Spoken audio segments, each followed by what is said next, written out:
Good morning class 4th। आज हम Hindi subject पढ़ने जा रहे हैं। आपकी चैप्टर है 3rd और टॉपिक इज़ चाणक्य और चंद्रगुप्त। ये जो आज कहानी पढ़ने जा रहा है ये एक हिस्टोरिकल स्टोरी है, बहुत इंटरेस्टिंग स्टोरी है। आप भी अपने ध्यान से घर पे पढ़ोगे और इसको समझने की कोशिश भी करोगे। इस कहानी से हमको ये पता होता है जे मनुष्यों को विनाश होने में क्या क्या कारण होना चाहिए, मनुष्य किस चीज़ के कारण विनाश मतलब ख़त्म हो जाता है।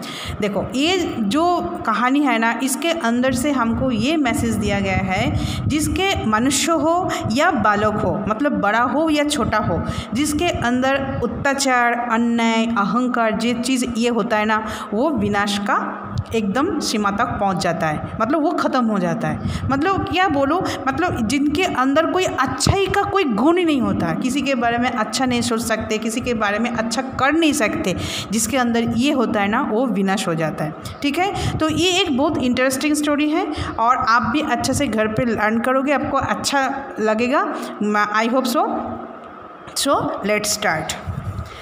प्राचीन काल में जिस प्रदेश को पाटलिपुत्र कहा जाता था वो वर्तमान काल में पटना के नाम से जाना जाता है। अभी जो हमने जो भारत की मैप है ना, उसमें जो पटना लिखा हुआ है ना, वो पहले पाटलिपुत्र के नाम से जाना जाता था। और उसी तरह मगध बिहार के नाम से जाना जाता था। तो हिस्टोरिकल जो मैप होता है ना, उसमें एक होता है जगह होता है वो मगध, वो बिहार के नाम से जाना जाता है। यही पटना अर्थात पाटलिपुत्र आज बिहार के समान मगध की राजधानी है। मतलब बिहार का राजधानी क्या हो गया तो पटना। एक समय था जब मगध के नंद वंश के राजा महापद्मनंद राज्य करता था। मतलब उस टाइम मगध का राजा कौन था? राजा महापद्मनंद। बड़ा ही अत्याचारी अन्याय था, उसके अत्याचारों से सारा मगध कांपता था। मतलब वो राजा दुष्ट था, अच्छा नहीं था, सबके साथ बुरा व्यवहार करता था, बुरा करता था, तो उसके डर से सारे मगध कांपता था। महापद्मनंद ने अपने ही सेनापति मौर्य को कारागार में डालकर उसके पुत्र चंद्रगुप्त और पत्नी मुरा को राज्य से निर्वासित कर दिया था। ये जो राजा पद्मनंद है ना, इतनी बुरी थी, जो उसका एक सेनापति था, उसका नाम था मौर्य। तो वो क्या किया, मौर्य को कारागार में बंद कर दिया और उसके जो बच्चे थे, उसका जो बेटा था उसका नाम चंद्रगुप्त था, वो उसको और उसकी माँ को जो मुरा देवी था उसको वो राज्य से बाहर कर दिया। ओके, मुरा अपने पुत्र चंद्रगुप्त को लेकर पाटलिपुत्र के पिपली कानन में बड़े कष्ट से जीवन बिताने लगी।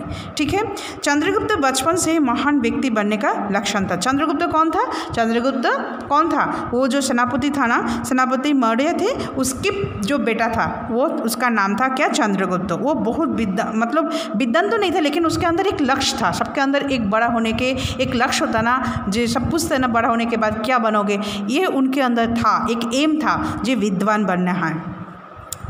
एक दिन क्या है, चंद्रगुप्त क्या करता ना, अपने साथियों के साथ राजा एक खेल खेलता था। वो उस खेल में क्या होता था, उसके सारे फ्रेंड्स एक साथ, ये सारे दोस्त एक साथ मिल जाता था और वो बन जाता है राजा, और उसके सारे फ्रेंड्स या दोस्त उसकी प्रजा बन जाता था। ठीक है, तो और वो क्या करता है, राजा जैसे करता है ना, अपने राज दरबार में आज्ञा देता था, आदेश देते थे, या कोई कुछ दोष करते तो उसके दंड देते थे, वो ऐसा करता था। ठीक है, और एक दिन खेल की इसी प्रसंग में चंद्रगुप्त ने टीले पर अपना दरबार लगाया था। उसके सामने हाथ जोड़े खड़े हुए बालक उसके सिपाही और नौकर आदि बने थे।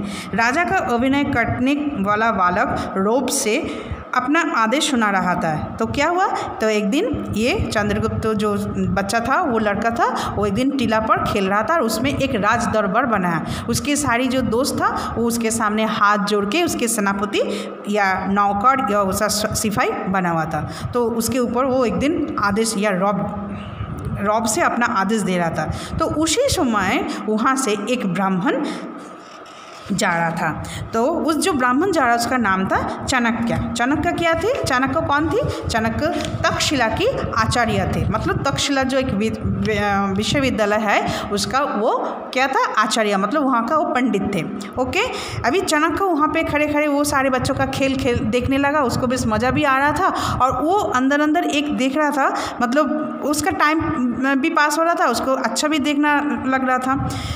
उसके बाद क्या हुआ, वो जो ये था ना, जो ब्राह्मण था ना, जो चाणक्य था ना, तो वो क्या किया, वो अपना एक राजन बनकर वो गया उसके पास, बालक के पास। ठीक है, उन्होंने ब्राह्मण के समान उसके सामने पास जा गया और बोला, राजा मुझे दूध पीने के लिए गाय चाहिए। ठीक है, अभी जो वहाँ पे बालक जो खेल रहा था, जो राजा खेल रहा था, तो वो जो बैठा था वो भी अपने राजा की तरह आदेश दिया, देखो यहाँ पे जितना भी आप गाय चरते हुए देख रहे हो, वहाँ से कोई भी गाय, आप जितनी गाय ले जाना चाहते हो तो ले जाओ, ऐसा वो उसको आदेश दिया। तो फिर वो जो आचार्य था वो बोला, ये जिसकी गाय है वो आके कुछ नहीं बोलेंगे? तो वो बालक बोला, किसकी इतना हिम्मत है जो मेरे राजा के ऊपर वो राजा की बात उल्लंघन करे, ऐसा। तो ये बात सुनकर तो वो ब्राह्मण एकदम स्तब्ध हो गया। फिर बोला, जो आपका नाम क्या है? वो पूछा, मतलब जो ब्राह्मण था ना वो बालक को पूछा, राजन आपका नाम क्या है? उसी टाइम उसकी माँ आ गया। माँ कौन थी? मूड़ा।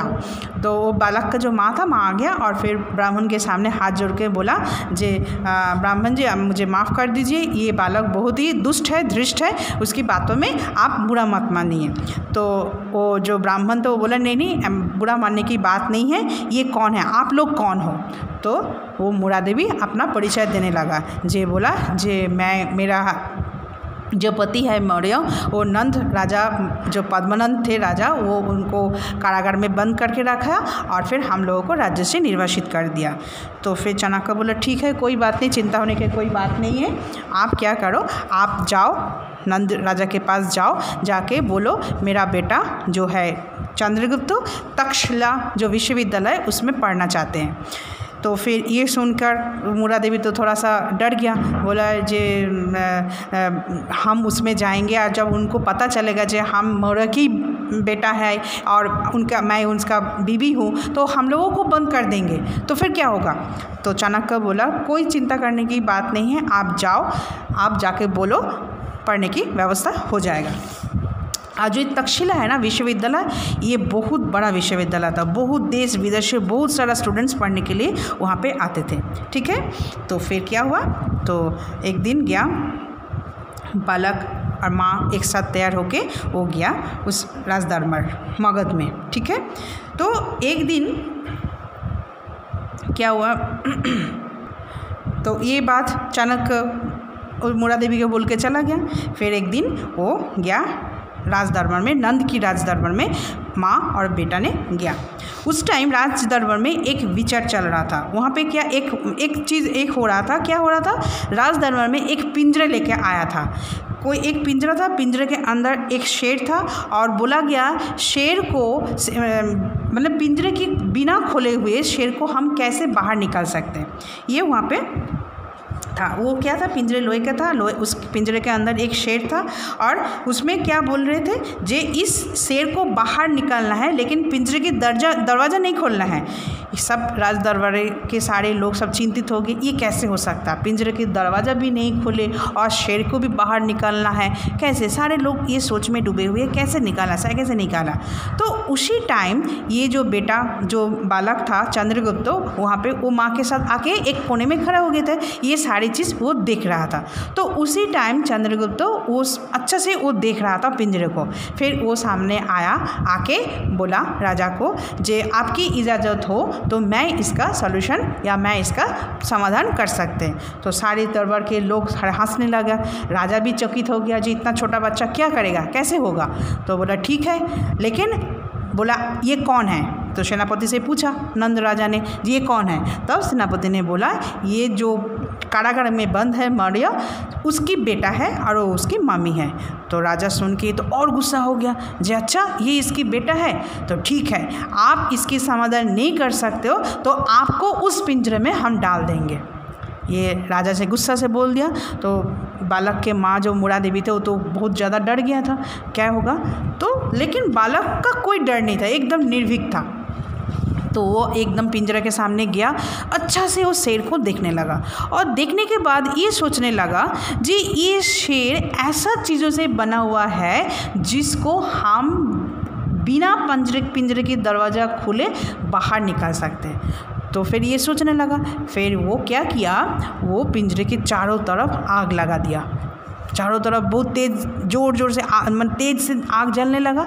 और वो क्या, एक लोहे का एक सलाखा लिया और पिंजरे के अंदर जो शेर था ना उसके ऊपर ज़ोर ज़ोर से मारने लगा।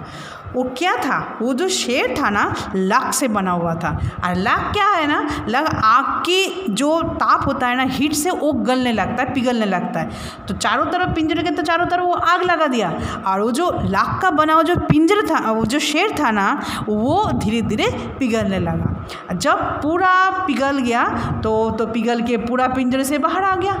राज दरबार के सारे लोग तो एकदम स्तंभित हो गया। देखो इस बालक का बुद्धि, देखो कितना अच्छा बुद्धि है, जे अच्छा से पहले देखो तो क्या चीज़ है। तो बालक ने तो वही किया ना, अच्छे से चीज़ को देखा, वो किस चीज़ से बना हुआ है, तो उसको समझ में आ गया जी ये तो एकदम असली तो है ही नहीं, किसी चीज़ से बना हुआ है।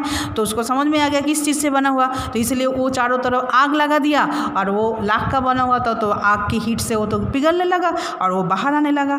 तो फिर पूरा पिंजरे के दरवाज़ा बिना खोले वो तो पूरा बाहर आ गया, पिंजरा खाली हो गया। तो सब लोग बालक को देखने लगा और उसकी जो बुद्धि था उसको तारीफ़ करने लगा। तो फिर एक दिन क्या हुआ, राजा भी इसको देख के वो खुश हो गया, फिर उसको वो परमिशन दिया जी ठीक है। और फिर परमिशन मतलब खुश हो गया, फिर बालक से पूछा बोलो आपको क्या चाहिए, मैं आपके काम से आपकी बुद्धि से मैं बहुत खुश हुआ, आपको बोलो क्या चाहिए। तो उसकी माँ मोरा देवी आके बोला राजा आप इसको पुरस्कार हिसाब से कुछ देना ही चाहते हो तो इसको आप तक्षशिला विश्वविद्यालय में भेजो, मेरा इच्छा है वो मेरा बेटा तक्ष विश्वविद्यालय में जाए और वहाँ पे पढ़ाई करे।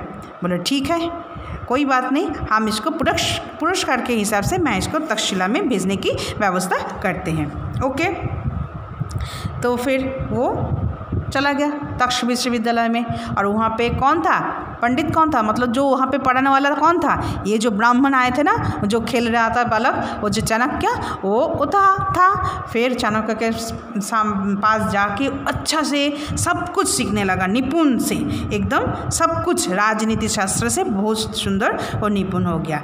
पता है ये बालक कौन था, पता है ये जो बालक का नाम जो चंद्रगुप्त था, ये कौन था, ये बालक बड़े होके क्या बना था, चंद्रगुप्त मौर्य जो हुआ था, मगध की जो राजा थे ना चंद्रगुप्त मौर्य, ये उसकी राजा बन गया, मगध की राजा बन गया बाद में। तो हमने सब हिस्ट्री में पढ़ा है जे चंद्रगुप्त मौर्य कौन था, मगध की राजा कौन थे, तो यही थे। तो आज भी हमने क्या पढ़ा, ये हमने आज इस कहानी को हमने पढ़ा समझा, आप इसको अच्छे से पढ़ोगे। Okay, thank you.